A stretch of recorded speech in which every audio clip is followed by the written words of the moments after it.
Hello, so today I'm looking at M3 International A-Level, May 2014. This is question 1. A particle P moves in a straight line with simple harmonic motion. The period of motion is this. At time t equals 0, P is at rest at point A, and the acceleration of P has magnitude 20 meters per second squared. So I have to find the amplitude, find the greatest speed of P during the motion, and find the time it takes for P to travel a total distance of 1.5 after it first left A. So the very first bit of information they gave me was that the period of motion is this, and I know for the formula for the period is t equals 2 pi over omega. So now I know that 2 pi over omega equals pi over 4. So dividing both sides by pi, multiplying both sides by omega, and multiplying both sides by 4, I get that omega is 8. But now they're asking me about the amplitude.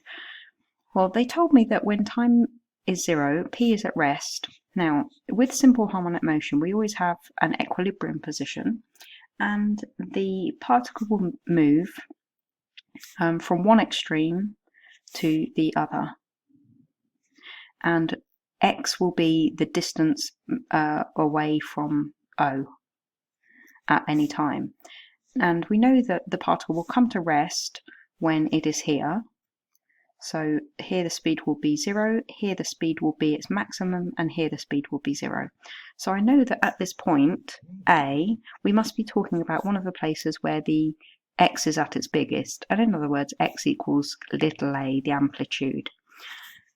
So they told me the acceleration is 20, so because this is simple harmonic motion, I can say that everything follows this equation here. And now I know that the acceleration here is 20.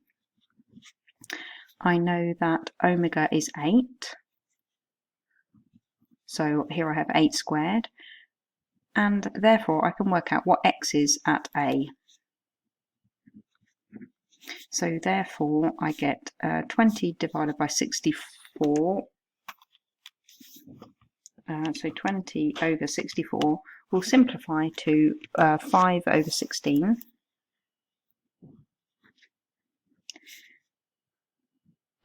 And that will give me what x is, or in other words, what A is, so the amplitude. Now, you'll notice I've just been a bit wishy-washy here by just ignoring this negative sign.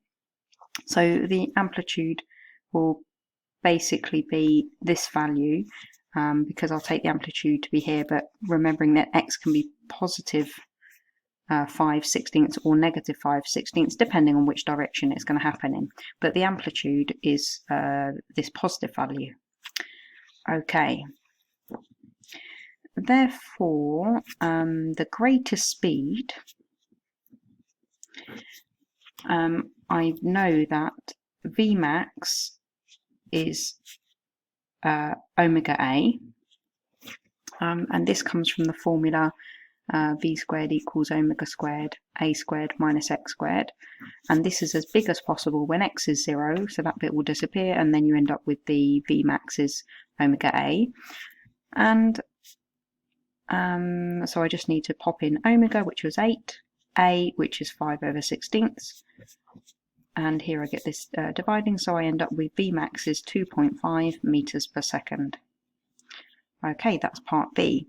Then in part C, they asked me to find the time that P takes to travel a total distance of 1.5 after it has first left A. So in this case, I need to use the formula x equals A cos omega t, because this links the displacement with the time, and this is the formula that I use when motion begins from the extreme as opposed to from when it begins at the equilibrium position. So I can just double check. If I put t as 0 in here, I'll get cos of 0, which is 1, and 1 times A gives me A, so x is equal to A when time begins. So this begins here. Now, if the amplitude is 5/16, this is a decimal 0.3125. So I can see that if it's moved a total distance of 1.5 after it has first left A, then it will have moved this distance to get to there. Then again and then again and again. So I can see that I'm going to end up doing kind of several movements from the extreme to the center. So to see how many, I'm going to do 1.5 divided by this.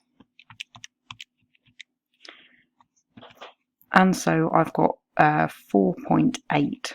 Okay, so that means 1, 2, 3, 4. So in other words, it's going to move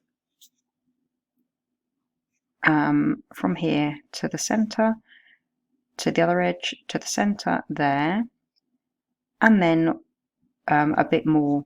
Now this bit here is going to be T, and then it's going to move this little extra bit as well. So if I do 1.5 minus 4 times 5/16, then that gives me 1.5 minus 4 times 5/16. That gives me 0.25, or in other words, a quarter.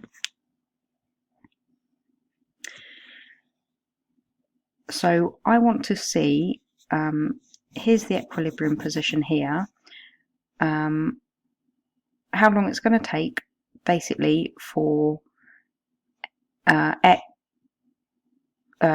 for it to end up a quarter away from the extreme position. Now that is going to be, that's going to mean that x is going to be what the amplitude is, so 5/16 minus this value. And so 5/16 minus 1/4 gives me 1/16. So because you need to remember that x is measured from the center, not from the extreme position. So the amount of time it's going to take will be what capital T is, which is pi/4, plus this little value of t that I'm going to get out from putting this value of x into here. So if I put this value of x into here, I get 1/16 equals a is 5/16, cos omega we said was 8t. So I can multiply both sides by 16, divide both sides by 5, and so I'll get that t is 1/8 inverse cosine of 1/5. And then I need to put that value in here to get the time required. Okay, so I'll do 1/8 inverse cosine, remembering to make sure my calculator is in radians, not in degrees, 1/5. And so this value is 0.171, and then I need to add on pi/4. And so I get 0.9, let's round it to 6, or you could have 0.957. That will be measured in seconds. Okay, so that gives you the last 4 marks. Okay, so I hope you found this solution helpful. Do click like if you liked it, and good luck with your studies.